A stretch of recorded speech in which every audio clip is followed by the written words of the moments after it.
বান্দা আমি আল্লাহ তোর কাছে আছি, কি দরকার বল।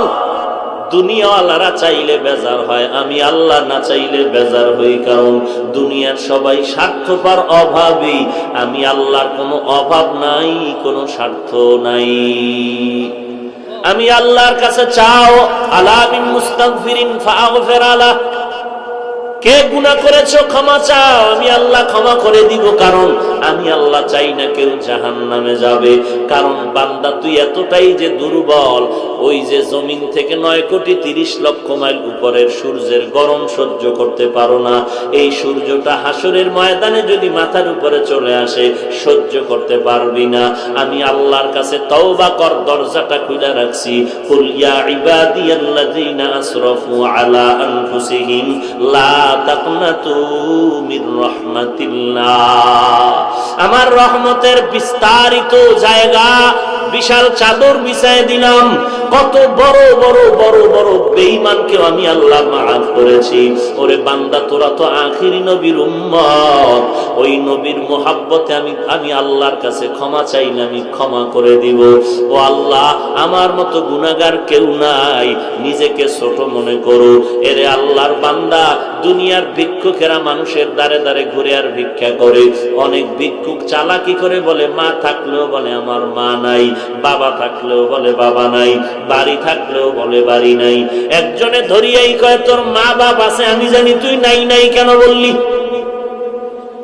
ভিক্ষুক বলে ভাই কথাটা ফ্লাশ করো না, কারণ আমি জানি মালিকের দরওয়াজায় দাঁড়াইয়া নাই নাই নাই যত বেশি বলা যাবে মালিকের দিলটা নরম হবে।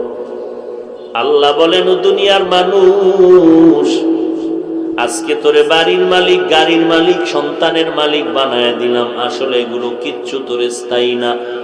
আমি মাওলার দরবারে যদি বিনয়ের সাথে বলো, আল্লাহ আমার বাড়ি, আমার ঘর, আমার টাকা, আমার ছেলে, আমার মেয়ে, আমার গাড়ি, আমার সব আসলে আমার কিছুই না। আমার টাকা নাই, বাড়ি নাই, ঘর নাই, এমনকি আমার মরণের পরে কবরের জায়গাটাও আমার না। আমার বাড়ি বাড়ি যা বললাম, আমার মরণের পরে আমার গায়ের জামাটা ছেলে খুলে রাখবে, বেলেট দিয়া কেটে রাখবে, বৃষ্টির মাঝে আমার লাশটা বারাস্তায় ফালায় রাখবে, দরজা আটকায় রাখবে, বাঁশবাগানে আমার লাশটা ফেলে দিবে। একদিন দুদিন কান্নার পরে আর খবর নিবে না, বরং মরণের পরে জানাজার আগেই মনের মধ্যে জায়গা বাড়িঘর ভাগ করার পরিকল্পনা শুরু হয়ে যাবে। ওই কবরে আমাকে একা ফালায় রাখবে, 3টা সাদা কাপড়ের আমাকে বাসিন্দা বানায়, আর কেউ কবরে খবর নিবে না। আল্লাহর নবী বলেন, ওই কবরে খবর নেওয়ার জন্য 4টা বন্ধু তুমি সঙ্গে নিতে পারো। ক্বালান নবিয়্যু সাল্লাল্লাহু আলাইহি ওয়া আলিহি ওয়াসাল্লাম, إذا وضع الميت في قبره جاء القرآن عند رأسه والصلاة عن يمينه والصيام عن شماله وسائر الحسنات عند رجليه। আল্লাহর নবী বলেন, উম্মতের দল অন্ধকার কবরে রেখে যাওয়ার পর 2জন ফেরেশতা আসবে প্রশ্ন করার জন্য। মাথার কিনারায় যখন আসবে, 4টা বন্ধু চারদিক দিয়া দাঁড়ায় যাবে আর বলবে প্রশ্ন করার জন্য ফেরেশতারা আসবি না, আরামে ঘুমাইছে, বান্দাকে আরামে ঘুমাইতে দাও, দুনিয়াতে ঘুমাইতে পারে নাই। মাথার কিনারার থেকে বলবে, কে আমাদের নিষেধ করলা? জবাব দিয়া বলবে আমি হলাম এই মাইয়েতের বন্ধু কোরআনুল কারীম। ফেরেশতারা ডান পার্শ্বে যাবে, আসবা না, কে নিষেধ করলা? বলবে আমি তার আপন বন্ধু নামাজ। ফেরেশতারা বাম কিনারায় যাবে, বলবে আসবা না, কে নিষেধ করলা? বলে আমরা তার বন্ধু রোজা। পায়ের কিনারায় যাবে, বলবে আসবা না, কে নিষেধ করলা? বলে বান্দার যাবতীয় নেক আমল, দস্তারখানের আমল, মেসওয়াকের আমল, টুপির আমল, দাড়ির আমল। কতক্ষণ তোমরা থাকবা? বলে আমাদের এই মাইয়াতকে জান্নাতে ঢুকায়া দেওয়া পর্যন্ত থাকবো। এরে নবীর উম্মত, আর এই 4 বন্ধু যদি তোমার সাথে না নিয়ে যাও, ফেরেশতা প্রশ্ন করবে, রবের পরিচয় দাও, মার রব্বুক ওমা দীনুক, ধর্মের পরিচয় দাও, রাহমাতুল লিল আলামিনের পরিচয় দাও। তুমি তো ধর্ম কি জিনিস জানতাই না, ধর্ম কাকে বলে তাও ভালো করে চেনো না। স্লোগানে তালে তালে তাল মিলায় বলো, ধর্ম যার যার উৎসব সবার। তোমার নিজের যে একটা নিজস্ব ধর্ম আছে তার খবরই নাই।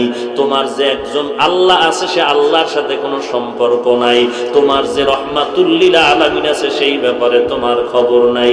আল্লাহ তাআলা বলবেন, আর দেরি না করিয়া কবরের সাথে জাহান্নামের দরজাটা খুলিয়া দাও। জাহান্নামের আগুন কবরটা ভরে যাবে। একটা নয়, দুইটা নয়, 70 থেকে 99টা সাপ কবরে আসবে। এরে নবীর উম্মতের দল, নবী বলেন এই কবরের আযাব এমন ভাবে শুরু হয়ে যাবে, মানুষ আর জিন ছাড়া সব মাখলুকতেরা দেখবে। যে কারণে দেখা যায় অনেক কবরের পাশে কুকুরেরা ঘেউ ঘেউ ঘেউ ঘেউ করে কান্না করে, গরু রশি সিরিয়া পালায় যায়, কারণ ওরা কবরের আযাব নিজের চোখে দেখতে পায়। আল্লাহর নবী বলেন, আমি একদিন জান্নাতুল বাকির মধ্যে হাঁটতেছি আর দোয়া করতেছি, হঠাৎ করে গিয়া দেখি একটা কবরের মধ্যে আল্লাহ দেখায় দিলেন আযাব চলতেছে একটা যুবকের কবরে। আমি এই যুবকের কেন আযাব হয় আল্লাহর থেকে জানতে চাইলাম। আল্লাহ বললেন, ও মায়ের সাথে বেয়াদবি করেছে। আমি নবী ঠিকানা নিয়ে আল্লাহর থেকে ওই যুবকের মা বেঁচে আছে কিনা সাহাবায়ে কেরাম দিয়ে খবর নিলাম। খবর নিয়ে দেখলাম তার মা এখনো বেঁচে আছে। আমি নবী ডাকিয়া পাঠাইলাম, ওই মহিলা খবর দিল আমি যাব না। আমি বললাম, বলে দাও তার সন্তানের কবরে আযাব হয় যেন মাফ করে দেয়। ওই মা বলে, না না, আমার সন্তানের আমি কখনো মাফ করব না। রাহমাতুল লিল আলামিন তাকে ডাকিয়া আনলেন, এরপরে বললেন, তোমার সন্তানের কবরে আযাব হয়, মাফ করে দাও। বলে, না, আমি মাফ করব না। নবীজি বললেন, তো আগুনে জ্বলবে, তুমি কি মেনে নাও? বলে, হ্যাঁ, আমার কোনো আফসোস নাই। কারণটা কি? বলে, আমার সন্তান একদিন ঝগড়া করে বউয়ের সাথে তর্কর কারণে বউয়ের মায়ায় পড়ে, আমি মায়ের সাথে এমন তর্ক জড়ায় দিল, একটা ইটা নিয়ে আমার মাথার উপরে আঘাত করলো, আমি জমিনের মধ্যে পড়ে গেলাম, আমার মাথার রক্ত বের হয়ে জমিন লাল হয়ে গেল, আমি এমন কান্নায় দুর্বল হয়ে গেলাম, আমার এই কষ্ট জীবনে অন্তর থেকে মুছবে না। আমার সন্তানের কোনো ক্ষতি হোক এটাও আমার জানারও দরকার নাই। নবী তো রাহমাতুল লিল আলামিন। আল্লাহ নবী বলেন সাহাবাদেরকে তাড়াতাড়ি কেরোসিন আর লাকড়িয়ানো আগুন জ্বালাইয়া উপরে উঠাইয়া সন্তানের জ্বালায় দিব। নবী যখন আগুন জ্বালায়, নবী তাকায় দেখে মহিলার চোখ থেকে পানিগুলো বের হয়ে গেল। ডাক দিয়ে কয়, ও নবী, আমার সন্তানের এই আগুনে জ্বালাইবেন না। আমার সন্তান হাজারো যদি অন্যায় করে, আমি নিজের চোখে তাকাইয়া সন্তানের কষ্ট সহ্য করতে পারবো না।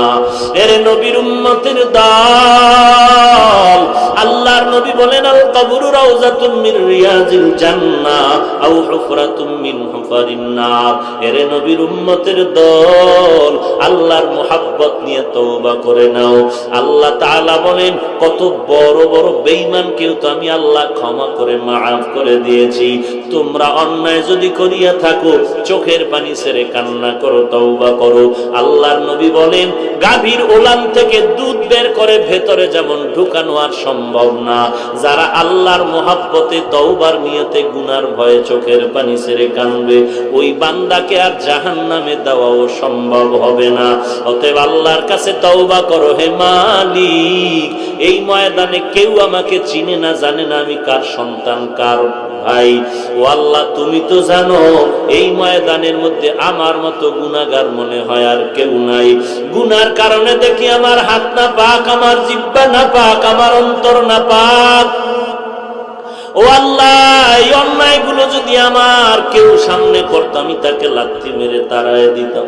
ও দয়ার মালিক, এত বড় বড় গুনাহ করার পরে তুমি একবারও রাগ করে পানি বন্ধ করো নাই, বাতাস বন্ধ করো নাই।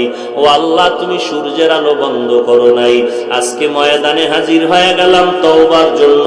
কতবার আজান শুনলাম, মসজিদে গিয়ে নামাজ আদায় করলাম না, ঘাট তারামি করে চলে গেলাম। কত আলেম কত বুঝাইলো, তাদের সাথে আমি উল্টা পাল্টা ব্যবহার করলাম। ও আল্লাহ, আজকে তওবা করতেছি, জীবন চলে গেল, গুনাহের কাছেও যাব না, নামাজ ছাড়ব না, মা বাবাকে কষ্ট দিব না। এরে যুবক, আল্লাহর গোলাম, তোমার মতো যুবক আজকে তাকায় দেখো, অধিকাংশ ক্ষেত্রে যুবকের চতুর্দিকে লাশ আর লাশ, মরণের খবর।